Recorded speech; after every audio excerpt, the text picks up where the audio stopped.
Hello बच्चों, let's read this question. The question says Teflon is coated on the surface of non sticking pans. Explain why. तो इस question के अंदर हमें बोला गया है कि टेफ्लॉन जो है वो कोट किया जाता है on the surface of non sticking pans. ऐसा क्यों किया जाता है? तो बात करते हैं की कंसेप्ट की. की कंसेप्ट की यदि बात करें तो की कंसेप्ट हमारे पास क्या होगा इस क्वेश्चन के लिए?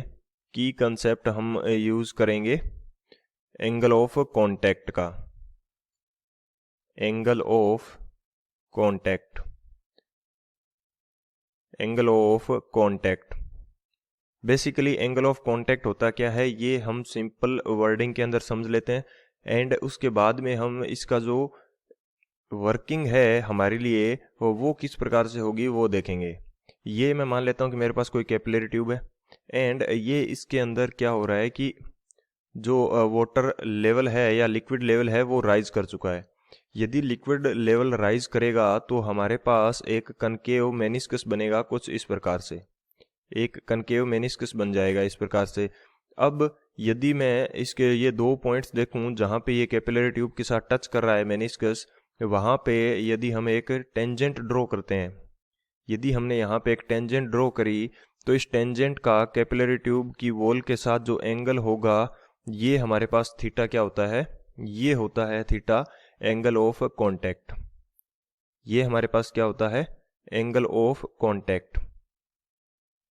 ये एंगल ऑफ कांटेक्ट होगा.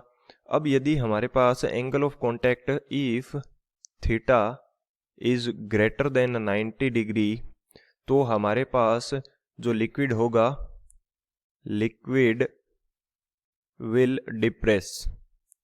Liquid will depress. Liquid rise नहीं करके डिप्रेस करेगा. ये किस प्रकार से हम पता करते हैं? हमारे पास एक फॉर्मूला होता है एच का, यानी कि कैपिलरी ट्यूब के अंदर जो लिक्विड के राइज की हाइट है जिसका फॉर्मूला हमारे पास होता है 2t cos theta by R D G. T हमारे पास क्या है? Surface tension of the liquid. Theta is the angle of contact. R is the radius of capillary tube. D is the density of liquid and G is the acceleration due to gravity. And H हमारे पास height है. अब यदि theta की value greater than 90 degree है तो cos theta की value क्या आएगी? कम आएगी. तो हाइट क्या करेगी? डिक्रीज करेगी और लिक्विड विल डिप्रेस हो जाएगा. यदि लिक्विड डिप्रेस होता है तो इस कंडीशन के अंदर ये उस सरफेस को वेट नहीं करेगा. Liquid does not wet the surface. तो इस कंडीशन के अंदर जो लिक्विड होता है वो सरफेस को वेट नहीं करता. ये हमारे पास कंडीशन रहती है थीटा ग्रेटर देन 90 डिग्री के लिए.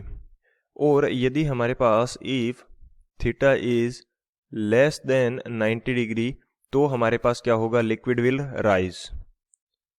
तो हमारे पास लिक्विड विल राइज, यानी कि एंगल ऑफ कांटेक्ट की वैल्यू यदि ग्रेटर देन 90 डिग्री है तो ये डिप्रेस होगा, और यदि 90 डिग्री से कम है तो कोस थीटा की वैल्यू क्या आएगी? पॉजिटिव आएगी. हाइट इंक्रीज होगी तो liquid will rise and wet the surface. ये यहाँ पे क्या करेगा? Wet the surface. ये हमारे पास इस क्वेश्चन के लिए मेन की कंसेप्ट रहने वाला है. अब बात करते हैं सॉल्यूशन की. अब यदि सॉल्यूशन की बात की जाए तो सॉल्यूशन हमारे पास क्या रहेगा? जो टेफ्लॉन कोट किया जाता है, due to coating of Teflon, due to coating of Teflon, angle of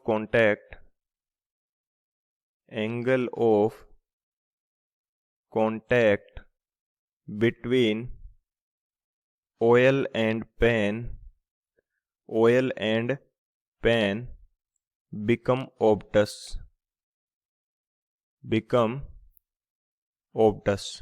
यानी कि हमारे पास ऑयल एंड जो पेन है इसके बीच का एंगल ऑफ कांटेक्ट क्या हो जाता है? ग्रेटर देन 90 डिग्री हो जाता है. इसकी वजह से ये जो ऑयल होता है सरफेस को वेट नहीं कर पाता. Oil do not wet pan surface. तो ये पेन की सरफेस को वेट नहीं करेगा, और पेन की सरफेस को वेट नहीं करेगा तो इसकी पेन के साथ ऑयल की जो कि स्टिकिंग है वो नहीं होगी। तो ये हमारे पास बेसिक कंसेप्ट रहता है इस क्वेश्चन के लिए। ये हमारा क्या हो जाएगा, फाइनल आंसर हो जाएगा। So this is our final answer. I hope you understood it well. Best of luck. Thank you.